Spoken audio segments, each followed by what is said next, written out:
unthinkable consequences of these weapons of mass destruction, and we have not really succeeded.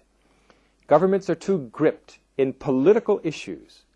People are too gripped in the fear of attack and of nationalism, and incoherence and ignorance abounds in the collective consciousness.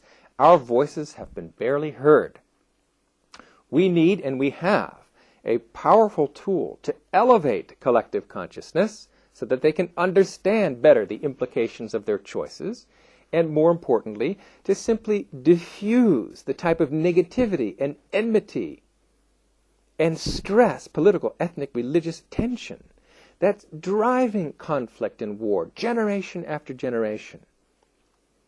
Create a phase transition in society to one of greater coherence and integration, social coherence and social peace and harmony, to prevent war from breaking out. This is an extremely powerful tool because it can be so easily implemented. We have something as scientists, even a handful of us, can do practically and easily and prevent negativity from arising, rendering our countries secure against attack at a time really where no country can boast that they're secure, that they're invincible.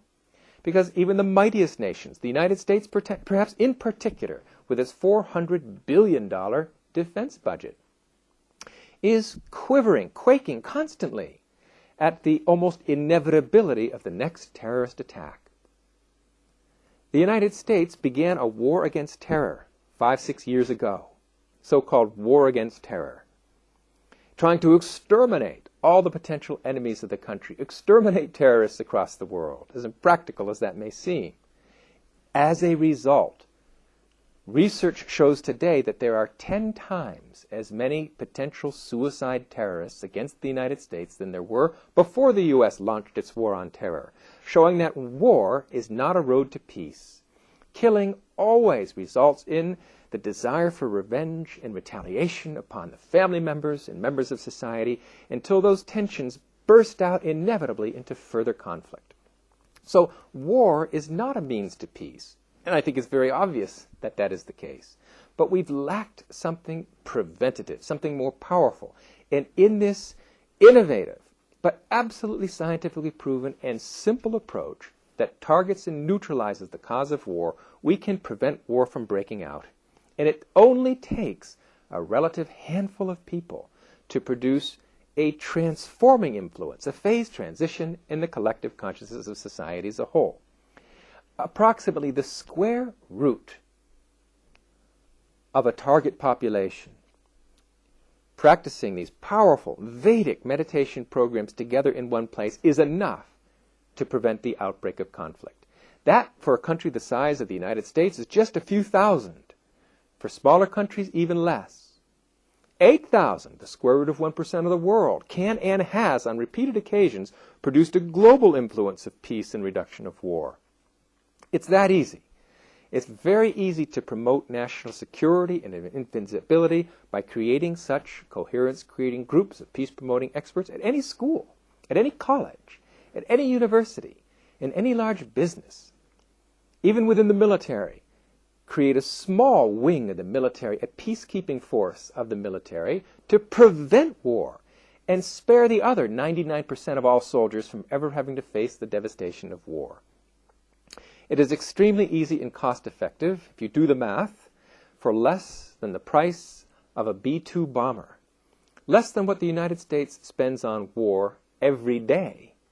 It would be possible to set up an endowment fund of approximately $1 billion, an endowment fund that would permanently support a group of 8,000 peace-promoting experts to produce harmony and peace on a global scale. So it is very easy and cost-effective due to its power, due to the fact that in reality, this technology of peace is a technology of the unified field, activating, harnessing a level of nature's intelligence that is millions of times more powerful than the nuclear force, able to neutralize and render impotent nuclear weapons, chemical weapons, biological weapons, electronic weapons, and so forth. How do you render these weapons obsolete? How do you neutralize the destructive influence of a nuclear bomb?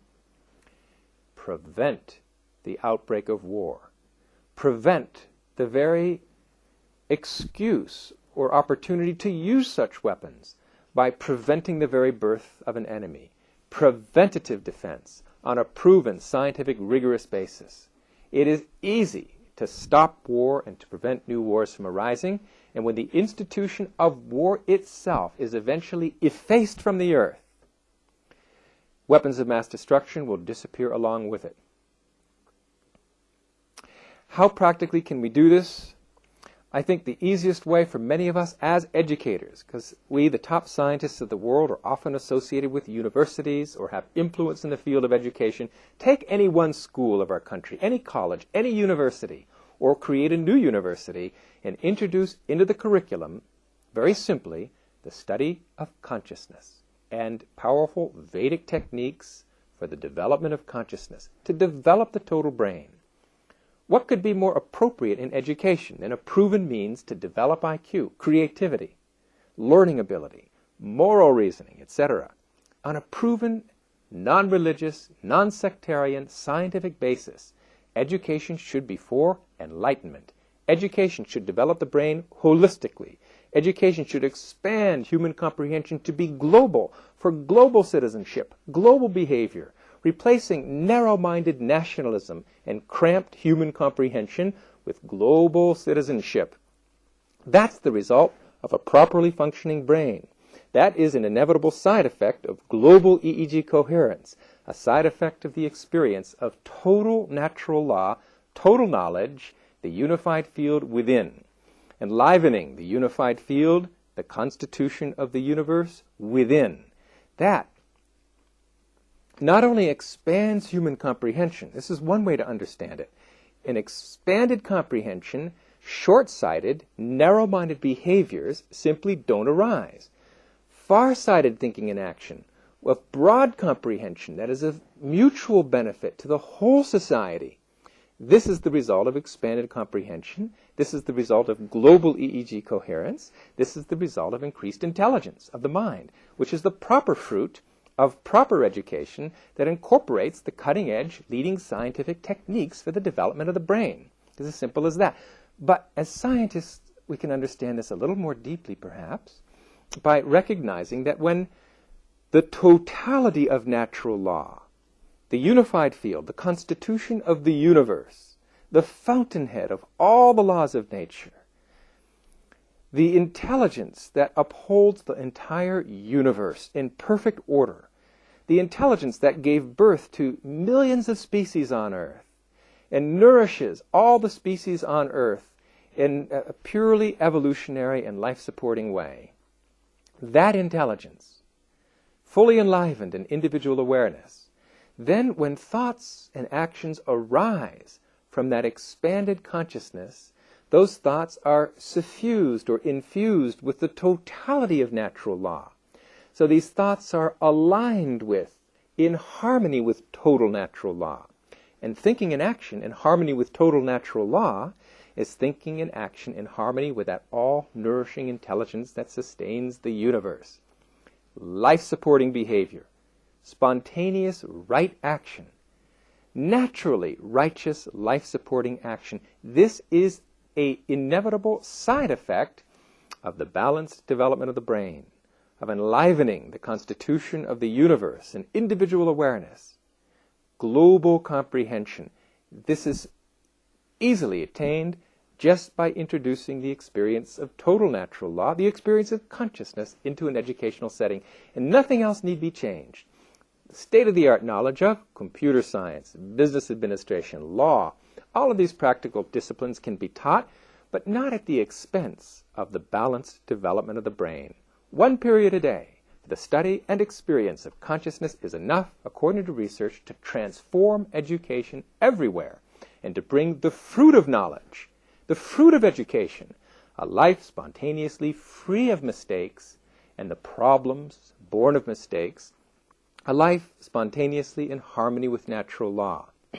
So, I think the most practical, immediate application of this knowledge to quickly bring strength and security and peace to one's own country is the establishment of a school or a college or a university of peace As shown here, for example, this is Maharishi University of Management in the United States, which is a highly esteemed doctoral level accredited institution, which really extends from kindergarten to PhD. Absolutely the cutting edge of knowledge, cutting edge of scientific research, but which adds the experience and study of consciousness for the total development of the brain.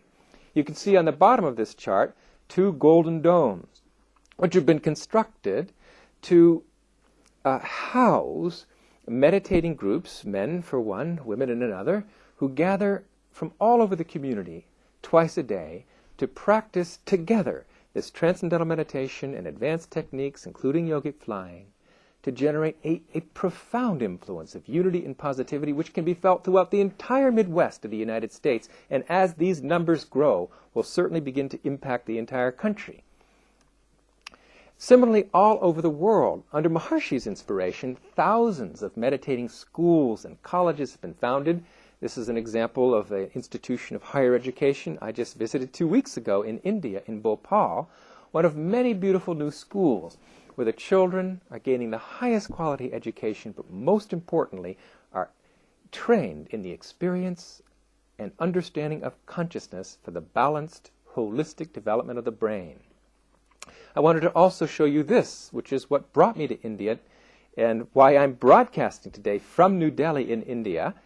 This is a beautiful world capital of peace that is being built right now in the very geographic center of India, the so-called Brahmistan of India, a very strategic and powerful point in the geography of that country. And here there are 2,000 rooms currently, expanding soon to 16,000 room facility, which will be a university of peace to train 16,000 peace-promoting experts in transcendental meditation, its advanced techniques, and other ancient Vedic practices for the prediction and prevention of problems, known as Grahashanti and Mahayagya and so forth, but especially trained in that experience of total knowledge for the total development of the brain that collectively radiates such a powerful influence that through the mechanisms I've already briefly delineated, broadcast peace and coherence throughout the whole of India. So this is coming up very, very quickly. Indeed, from this one place, such a powerful influence of positivity will be generated, according to past experience and published research. Enough of an influence of peace will be generated that it will really serve to a good degree as a lighthouse of peace for the whole world. So it'll be very soon that the trends of time on Earth will begin to shift in the positive direction globally. Because whenever such large groups have been assembled globally before, and there have been numerous occasions where temporarily groups of about 8,000 yogic flyers have been assembled, there has been a global drop in terrorism and violence, as reported by the Rand Corporation, for example. It is a well-established phenomenon. So these projects are unfolding. But one of the key purposes, I think, of our group, this global union of peace-loving scientists, the top scientists of every country in the world, who have gathered to form this powerful new organization, one of the powerful things we can do is to bring an accelerated and concentrated influence of peace and coherence to our own countries, through the establishment of even modest peace-promoting groups within our own countries, which can be done, as I said, in several ways. We could even take an existing school or college and introduce into that college the study and experience of consciousness, the experience of the unified field or constitution of the universe, which is, after all, the cutting edge of modern scientific knowledge. Introduce that cutting edge knowledge and cutting edge experience to the students so that they become in themselves radiators of peace, lighthouses of peace, lighthouses of total knowledge, and as a group of students, a lighthouse of peace for the entire society. There is, as you know, a global proliferation of military academies and graduate war colleges dedicated to advancing the science of war.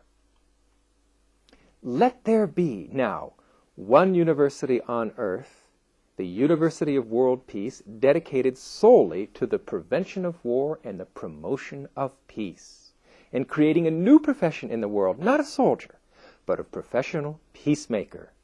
Individuals with the responsibility and ability to actually prevent the outbreak of conflict. Rendering a nation